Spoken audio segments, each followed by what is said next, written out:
بسم اللہ الرحمن الرحیم۔ کس حد تک بیوی کی بدتمیزی برداشت کرنا جائز ہے؟ جب نبی کریم صلی اللہ علیہ وسلم نے عورت سے متعلق تعلیمات فرمائی تو آپ کے صحابہ کرام نے ان پر عمل کرنے کا حق ادا کر دیا۔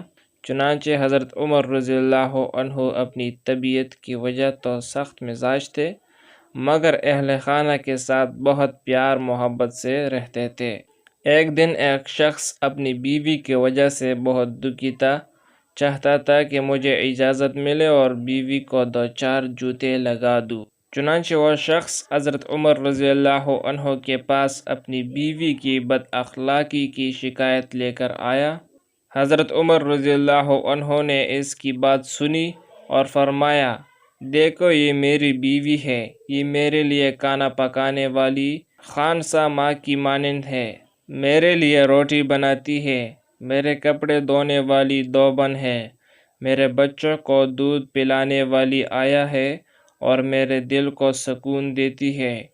میں اس کی وجہ سے حرام کاموں سے بچ جاتا ہوں۔